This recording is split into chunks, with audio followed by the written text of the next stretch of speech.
रात को अचानक राधिका मौसी को किचन से कुछ गिरने की आवाज आई। उन्होंने बाहर निकल के देखा तो किचन में उन्हें कोई सफेद साड़ी में दिखा।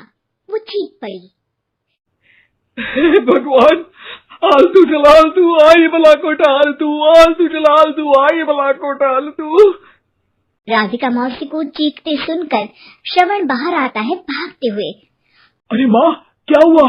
क्या देख लिया? दादी माँ आ गई क्या सपने में? अरे बेटा, रसोड़े में देख तो कौन है? श्रवण रसोड़े में झांक कर देखता है और उसे कोई नहीं दिखता अंदर। अब रसोड़े में तो कोई नहीं है माँ। कोई सफेद साड़ी में नहीं है क्या? नहीं माँ, कोई भी नहीं है। चिल्लम चिल्ली की आवाज सुनकर काजल भी वहाँ आ जाती है। अब क्या हो गया माँ जी? अरे बेटा, रसोड़े में एक चुड़ैल थी सफेद साड़ी में। अरे क्या कर रही थी वो अंदर?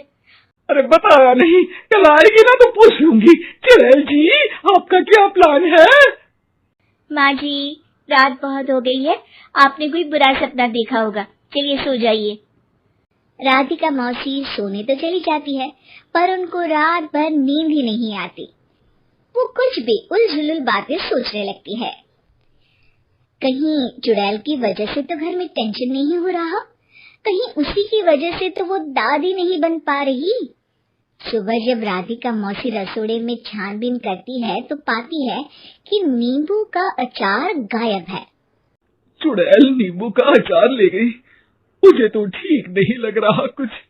चुड़ैल को भी पता है कि जिंदगी का असली मजा तो खट्टे में ही है। राधिका मौसी झट से श्रवण को फोन कर देती है। बेटा, मुझे समस्या समझ में आ गई है, हमें एक तांत्रिक की जरूरत है। अरे क्या बोल रही हो माँ, तांत्रिक की क्या जरूरत है? आप पूजा पाठ तो कर ही रही हो ना। आलतू जलालतू मंत्र सारे फालतू जैसे कुछ मंत्र पढ़ो, चली जाएगी अपने आप चुड़ैल। अरे नहीं बेटा, कभी चुड़ैल को कम नहीं समझते। अरे तुझे पता भी नहीं चलेगा कि कभी वो छल करके काजल की जगह घर की बहू खुद बन जाएगी। क्या माँ, कुछ भी बोल रही हो?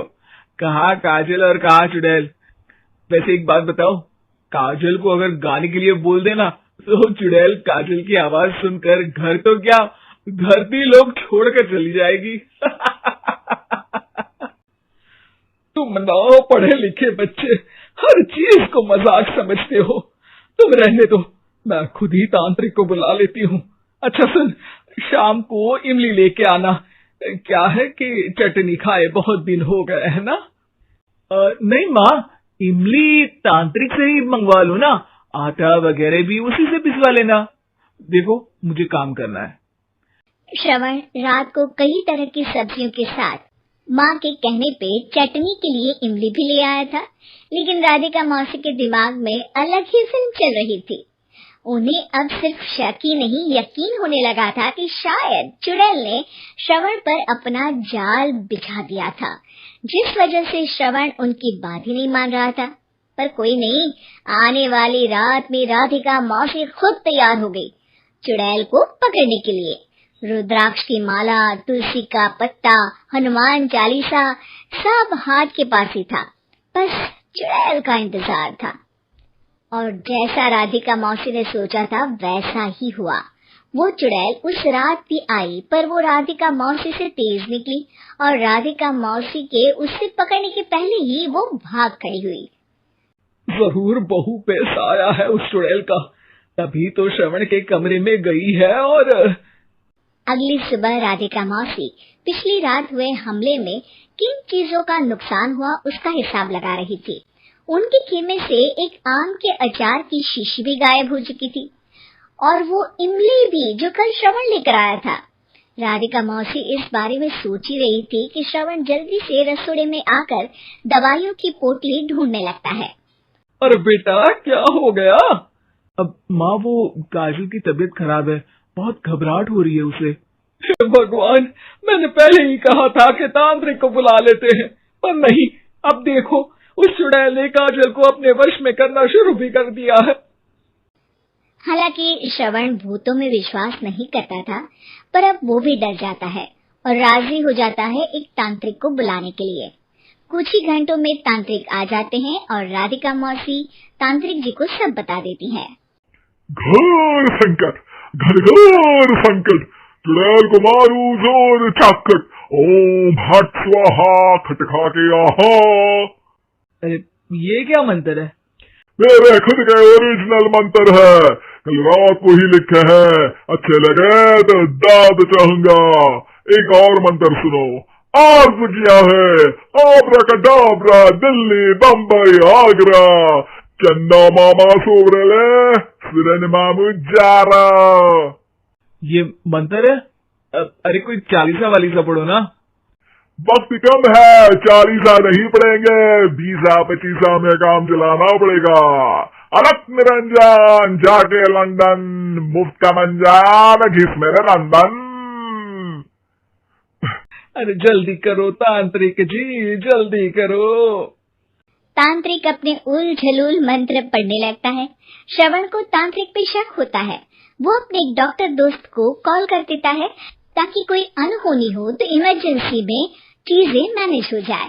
तांत्रिक धुनी रमाता है, जिसकी वजह से कमरे में काफी धुआं हो जाता है और जिसकी वजह से बहू की घबराहट बढ़ जाती है। अब भागेगी चुड़ैल। हाँ। बहू खांसते हुए धुएं से बचने के लिए बाहर चली जाती है। अरे भाग रही है, भाग रही है। पीछे पीछे श्रवण भी जाता है। बहू एक सोफे पर बैठ जाती है। तभी डॉक्टर दोस्त आ जाते हैं और श्रवण को पानी लाने के लिए कहते हैं। थोड़े चेकअप के बाद डॉक्टर कहते हैं, मेरे हिसाब से जाप का काम पूरा हो गया है। क्या मतलब? अरे कुछ भी नहीं माँ, कोई चुड़ैल नहीं है, खुशखबरी है, अब दादी बनने वाली है। मगर वो सब अचार के डब्बे। श्रवण दोनों अचार के डब्बे अपनी माँ को दिखाता है, जो कि उनके बिस्तर के नीचे छुपे हुए थे। आपने सही बोला था माँ, वो चुड़ैल काजल ही थी जो खट्टा खा रही थी। हमें कल ही पता चला, पर हमने आपको ये तांत्रिक वाला काम करने दिया ताकि आपको भरोसा हो जाए कि भूत वगैरह कुछ होता ही नहीं। अच्छा अच्छा, ये तो बड़ी खुशी की बात है। पर बेटा मुझे एक झाड़ू तो ला दे। क्यों माँ?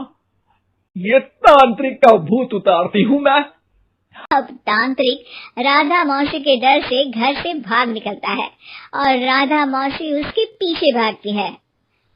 अरे संकट ये घनघोर है, तांत्रिक मुआ चोर है।